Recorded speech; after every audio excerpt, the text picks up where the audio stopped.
Hello everyone. Today we are going to talk about two invisible forces that are running our entire world. Those are magnetism and electricity. I mean, they are in our phones, our cars, and in the walls of our house. So, let's finally get a grip on how they actually work.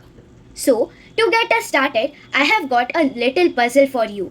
What on the earth could a simple compass, the kind for hiking, possibly have in common with an electric doorbell? They seem totally different, right? Well, stick with me because by the end of this video, you are going to see the invisible string that ties them together.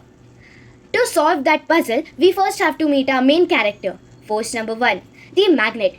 We have all played with them and we have felt that weird invisible push or pull experience. But what is really going on? Let's decode it.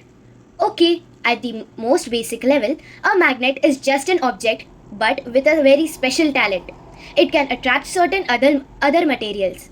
It's not interested in everything, but it has this powerful connection to a specific metals like iron, nickel and cobalt. And this is a really key point. Magnets are actually kind of picky. They'll leap across a table to snap onto a piece of steel, but they will completely ignore a piece of wood, plastic or glass. There is something fundamentally going on inside these metals that makes some magnetic and others not so much. So, where does this mysterious power come from? Well, every single magnet, doesn't matter if it's a big bar or a tiny little disc, has two centers of force. We call them the North Pole and the South Pole. Pretty much everything a magnet does is controlled by these two ends. And these poles play by very simple, very strict set of rules. It's like this. Poles are the same, so a north and a north will always push each other away. They repel, but opposite poles, a north and a south, they attract. They just want to pull together. And the last rule, which is super important, you can never ever have just one pole. If you cut a magnet in half, you don't get a north piece or a south piece. You get two new magnets, each with its own north and south poles. They always come in pairs. Okay, so that's force number 1 down. Now it's time to meet our second major player, electricity. This is that invisible energy flowing through our walls, powering, pretty much everything in our life. So what even is it? Well, the simplest way to think about it is an energy in motion. Imagine all these tiny particles called electric charges. When they all start moving together, flowing in the same direction, the flow is what we call electricity. It's kind of water flowing through a pipe. You can't just see it. But here's one thing, and it's a crucial detail. For that electric flow to actually do everything useful, it can't go wherever it wants. It needs a special road to travel on. We call this road an electric circuit, and it has to be complete unbroken loop going from the power source and all the way back again. Let's break down a really simple circuit. You just need 4 basic parts. First, you need your power source, like a battery or a cell. Second, you need the path itself. That's what the wires are for. Third, you need a switch, which is basically the gatekeeper that can open or close the path. And finally, you need something for the electricity to do. We call that a light bulb. Now, if that switch, our gatekeeper, is flipped off, the path is broken. This is what we call an open circuit. The electricity hits a dead end and has nowhere to go, so the flow just stops and the bulb stays dark. That's exactly like an open drawbridge stopping all the cars. But the second you flick that switch on, you are closing the drawbridge. The path is complete. Now we have a closed circuit. The electric current can flow all the way around the loop through the bulb and boom, the bulb glows. The circuit is working. So there we have it, our two forces. We have got magnetism with its pushing and pulling, and we have got electricity with its controlled flow. For a long time, people thought that these were two really separate things. But the real magic, the part that has changed everything, happens when you start to wonder, what if they are connected? Right, this is the big question. It's the one that literally powered the modern world. What happens when these two invisible forces team up? What kind of new power do you get when you combine them?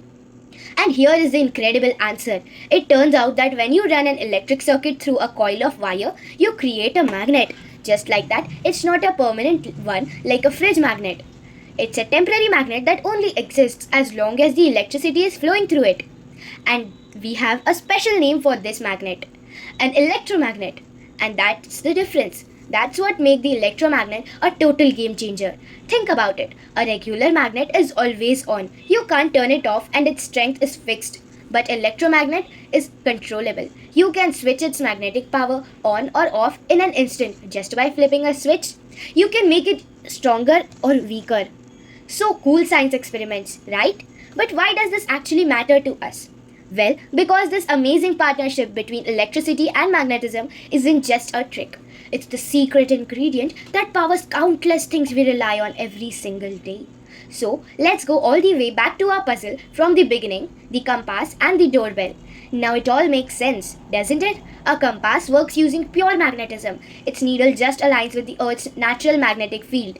A flashlight is just a simple electric circuit. But the electric doorbell, that's where the two forces meet. It uses an electromagnet, a magnet that you can turn off or on with a button to strike the chime. The thread connecting them isn't the objects themselves, it's the fundamental forces that make them work. Okay, we have covered a lot of ground. So, before we finish up, let's do a quick recap of the key ideas. And this is really important. Let's talk about how to be safe around electricity. Okay, listen up because this part is incredibly important. Please always remember. Point number 1, never ever touch bare electrical wires. The currents flowing through them can be very dangerous. Point number 2, always make sure your hands are completely dry when you're handling anything electrical. Point number 3, never poke anything metal into an electrical socket. Safety has to come first always. If you forget everything else from today, just try to remember this one core idea. Magnets pull on magnetic materials and electricity flows through a closed path to make things happen. This one simple sentence is really the foundation for so much of the technology we use. And that really brings us to an end. We have seen how these two invisible forces can join up to create this incredible controllable power. The partnership has already given us everything from a giant industrial motors to simple doorbells. So, the final question I want to leave you with is this. What's next? What's new amazing thing will someone, maybe even you, invent by using these incredible forces? The possibilities are really endless. Thank you and have a good day.